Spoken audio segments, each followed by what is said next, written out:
So let's explore shoulders and practice that I used to do an awful lot and now I never do anymore. And then figure out why I used to do it and why I definitely don't do it now. And not only do I not do it now, but I don't even let it be taught in the studio by anybody else. It's practices around the shoulders and what I used to call it clock. And it's something that goes, it's taken the movement, so this idea of the rotary movement of the shoulder in all of its different orientations, and taken a little bit further where you've got the support of a wall. So what I used to do was I would step into the wall, I would take my hand up at 12 o'clock, I would bring it back to 9 o'clock, bring it around to 6 o'clock and over to 3 o'clock. So I used to make this shape, and I would even go a little bit more where I would potentially leave it at 9 o'clock and then turn away from the wall. So I would actually be putting more stress or support is what I used to think I was doing, where I would be taking this shoulder further back. I used to pay a lot of alignment to my feet and my body where my pelvis was in relationship to my shoulders, so that I'm getting more out of the pose. And then not only that, I used to do this other thing which I used to call the Titanic, which I used to love. Walking through a door, so maybe going into or out of an ensuite is where I used to suggest you put your two hands on the door frame and just let yourself sink forward. See why it was called the Titanic? And can you imagine, can you sense and feel in your body the stretch sensation that we as yoga teachers and yoga practitioners really love? Anyway, that's what I used to do, clock. Taking it, so I would take it through its full range of movement, and I would use the wall as support so that I could work against the wall and get more out of the pose. Don't ever do that. Why? So let us talk about this shoulder joint. The shoulder joint is actually quite a complex joint. So this is, it's this way on me. Yeah. It has a shoulder blade. So our shoulder blade's triangular, come the whole way down here, have a little wriggle and see can you locate and find your shoulder blade. The shoulder blade is attached to, it's not attached to, but the collarbone is sitting on the top of the shoulder blade. So it's not actually attached. There are, you can see here, there's muscles and ligaments that do attach it, but in terms of a bone on bone structure, it sits on it. So your clavicle, your collarbone, if you chase your collarbone out, feel your collarbone going out, and feel there where the collarbone is attaching to the shoulder blade. So this is the shoulder blade, this is the collarbone, and have a little feel around. See, can you find where your collarbone, that's bone there, comes out? This is my shoulder blade here, and then in this section here they join. What that means is that when the shoulder blade raises up, the collarbone also raises up. So you can see, even if you put your hand on your own body, you'll feel if you can take your collarbone up towards your ears, your shoulder blade up towards your ears, your collarbone will also join that party. And then as well as the shoulder blade and the collarbone, the other bone that joins this party is the upper arm. So the actual bone of the arm comes up, and we think about the shoulder as being this business here, just here, the ball and socket, but it's actually the entire shoulder girdle, which is working from sort of mid-range down here, the end of my shoulder collarbone, over, or shoulder blade, over to the middle of my back, all up and around, and then down into the arm. And so that's the whole area that it takes. So when we think about, when I was doing this rotationary thing, it was really a ball and socket kind of movement that was in my brain, which was this sort of rotationary thing, where your ball and socket, I don't know if you can even see this in here, but you can see, let it refocus for you. But there's the ball and socket joint, and it's actually quite inside it, and it's quite a small part of the overall shoulder girdle. And therefore the movement that we have is so much more than this. And as we do this movement, what's actually happening is as we take the arm out, the shoulder blade glides out. As we take the arm up, the shoulder blade and collarbone move up.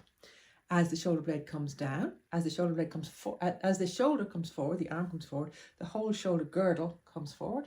And again, as the arm goes back, the whole shoulder girdle, including the collarbone, everything moves back. So I want you to start thinking of it as being not just this thing here that we're making circles with. Let's, take your arms in circles in one direction and take your arms in circles in another direction, but that it really comes from here the whole way around down to here. And so the whole thing is making circles, if you want to think of it in terms of circles. And so it's much more than just this. Can you see the difference? This versus this. So that's looking at the whole sort of the fact that the shoulder joint, the shoulder blade, the restriction in our shoulders, the tightness in the shoulders, the shape of our shoulders when we take our shoulders up, rounded shoulders up to our ears. It's a lot more than the ball and socket. That's not the ball and socket thing. If you look at that, it's not a ball and socket issue. That is the shoulder girdle. That's the spine, that's the collarbone. There's a whole lot more going on to give us that traditional rounded shape that we are looking to counteract and that we're looking to get freedom from and that we're looking to get movement in. The next thing is to understand that this joint is about mobility. Because this joint is about mobility, it's not as dense as the hip girdle. And so all of these joints are very, like in the hip, it's this sort of a set. The ball and socket is like this. In the shoulder, it's more like this. The ball and socket, the socket part is just literally like a tiny C, whereas in the hip, it's actually a socket. It's actually like a cup. You could put the oil, the vinegar in it, where it got its name from. Whereas here, it's more like a dint, a little groove, which means it's a lot more mobile because then it can do a lot more as opposed to being held by the hip. But the consequence of that is that it needs to be held together. So you'll have things like people dislocate their shoulders where they're unlikely to dislocate their hips. So the whole idea, you do know this already, how much more mobile the shoulder girdle is in comparison to the hips. But that means that it needs to be held together to stay, and it needs to be held together by something that will give it mobility, so it's not being held together from a bone point of view, but instead the ligaments, the tendons, the muscles that are involved in its structure need to be thinner, need to be finer, need to be more mobile, need to be moving more directions, because there's obviously a lot more freedom in the movement and a lot more range of movement in our shoulder than in our hip. A consequence of that is that they're all more delicate. Now, they're not delicate like, don't do anything and don't put strain through them. And we want to always be putting strain through our joints and our bones and our muscles and our fascia, and in order to keep it well and healthy. So it's not about not putting strain, but it's about being intentional with your strain and stress so that it is done in a way that supports it. And what that means is that I don't want you hanging out of your joints. What in God's name does that mean? That means like if I'm kind of in this position where I'm pushing into it and it's not actually being supported versus holding still, I can hold my weights, I can lift my weights, I can have my arm extended, full range of movement, but it is more connected in. I'm going to show you that in a minute in lying on the floor. In side roll, you might see it in a different way. So I want you to not be hanging out your joints. I don't want you taking things out to the limit where they are no longer supported. I want all of those, the infrastructure to become really strong, but to be in a contained way. Let me show you what I mean by that on the ground. Okay, so let's see if I can explain or demonstrate what I mean by hanging out of the joints. I like to do this on the ground because when I'm on the ground, I've got more control. Plus, when I take my arm in the air, it suddenly has that different sensation. So side roll is where I practice teaching this to my students the most, because then they can get that sensation much clearer in their body. In side roll, we're typically down on our side, surprisingly enough, it being side roll. We're reaching forward. What I love about this is when we reach forward, we're looking to get the whole shoulder girdle so people feel it the whole way down as far as their waist. As we roll back, that's all grand and dandy, but in the beginning, students won't have the mobility yet because their nervous system hasn't settled to be able to open out fully. And so what will happen is they're going to come so far, wherever it is that their body takes them, and that's perfect. The problem is that if we are doing this one where we're taking the arm in the air, suddenly we get so far, and now I can even feel this in my own body. This is hanging. There's too much, this is okay, but now when I do this, there's strain going through this shoulder girdle that is putting strain. It's strain and stress in a way that feels like it's uncontained. Whereas if I shorten the arm, then I can release the shoulder blade, the shoulder girdle. I can work with the shoulder girdle without the extra weight of this arm. This is hanging out. This is not. And what I do is, as I release my nervous system, ultimately I get to a point where the twist can happen, and therefore this is all supported. And then I can definitely take the arm out, and then it can do all these wonderful, beautiful things. Can you see how that looks a little bit like clock? But it's without any of the stress and strain. So I'm getting all of the movement, all of the mobility that I want. But I'm doing it without putting strain through the joints and without ever pressurizing it. So some people's hands will go here and they'll kind of, now this is where your chances, I can feel that's hanging out. So in that case, shorten the arm. I'll bring the arm in, make the movement slightly different. And this is where we can train ourselves and our students to do what feels good in our bodies, and that we're not putting stress through and strain through the joints. This is fine because it's all balanced straight all the way, straight down in nice clean pathway of weight. Once I go off center, if you can see that I've gone off center, then if my body is up and I'm going off center, now there is a strain coming through, and it is not useful. So I'm going to bring my arm back. And that's what I'm talking about when I'm talking about is hanging out of joints.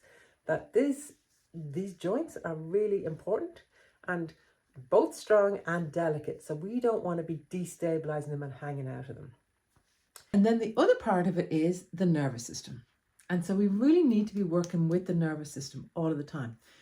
I don't know how many times you heard me say this, but if you're in, depending on the type of anesthetic, if you're under anesthesia where they have removed the nervous system, you have so much more mobility within your body than you have when your nervous system is looking after you. Being tight, being stiff, having lower range of movement can be an actual physical thing, as in there may be a tension and a tightness in it, there may be knots. And it's also a nervous system. The nervous system controls everything. So just like under the anesthetic, where the nervous system is taken out, you have a lot more mobility. Equally, once you have done a pose and you go back into it a couple of times and you become comfortable in it, then your nervous system, not only do the muscles warm up and relax, but your nervous system also relaxes and lets you go a little bit deeper, go a little bit further, feel a little bit more, because it now feels safe. When you do, if you know the one with the leg, with the straps with the leg in the air, and your whole body kind of tenses, initially that is the correct response. You're not looking to counteract that response. That is the correct response. And then working with it, as your nervous system settles and relaxes, it lets you go a little bit further. So I want us to work with our nervous system. And this is a huge, big change in how I work and how I've been working the last 5 or 7, 8 years. And that is really integrating the nervous system, integrating somatics, integrating the embodiment, and really looking to work with our nervous system. What does that mean? That means that when you were pushing against something, your nervous system was doing what it needs to do, which is protecting you, which is stopping you. It's a block, it's a stop. So instead of that, what are we actually looking to try and do? What are we looking to try and do? We are looking to get mobility. A lot of the time in the shoulders, it's about letting go tension. Letting go tension is like the nervous system. So letting go tension, so we want to do something that's luxurious. We want to do something that feels safe in our body. We want to do something where our nervous system, rather than being like, shit, what's next? Goes, oh yeah. And that reaction, that release happens automatically when our nervous system works with it. And so to do that, what we're looking to do is to go into the tension first and then come out. Go into the tension first and then come out. What does that mean? That means that if we're doing shoulder rolls, go into the tension first. Rather than fighting this, go in. Go, oh yeah, this is familiar. I recognize this. Let your nervous system settle, and then slowly, slowly, slowly, slowly, slowly, slowly, slowly look to unwind. And the idea of, there's 2 things going on there.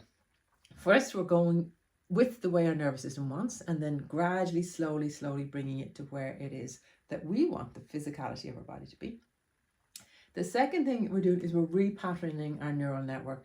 We're repatterning because we might have been caught like this for a long time. We might have been carrying a bag on one shoulder. We might have been whatever the patterns are that are in our body. And we want to release those patterns and release that stiffness and release that caughtness and to repattern. So the slower we go, and then when we do that, we'll find sometimes it's kind of jumpy, jerky bits. That's where there is no somatic memory. You're looking to reprogram it so that it knows that it can do that. And then that it can release. And so if you have a look, there's a load of links below for a lot of somatic movements that I do now.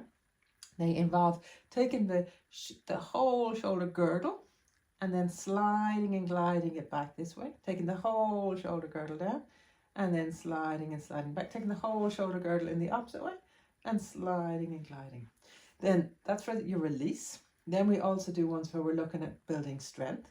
And so that from the spine, that the whole thing kind of rolls up and rolls back. So that's, I forgot what's called, fancy flower. And then there's things like side sling, again, where you're just taking the shoulder and taking it out and bringing it back, bringing it back, bringing it back. Taking it further out, bringing it back, bringing it back, bringing it back. All these sort of slower somatic movements, often done flat on the ground, lying on the ground. Why lying on the ground? Because lying on the ground gives you the rest of your body support for starters so that you can focus on where it is you want to focus on. And it adds in the grounding, and so helps the nervous system. And so it means that you can then really notice what's going on in the shoulder. Is your shoulder up in your ear? Is it off your ground? And what is it that your body needs to do to repattern and to actually find lasting release? Lasting release. So what do? We are looking to work with the entire shoulder girdle. We are looking to work with the nervous system, not fight it. We are looking for lasting change that will last beyond me doing a big old stretch and then walking off, and next 2 minutes later I'm back. If you take a rubber band and an elastic band, you stretch the elastic band and bring it back. It snaps back in straight away. So stretching your elastic band. Have I got an elastic band? Stretching your elastic band. I do. Look at this. Yeah.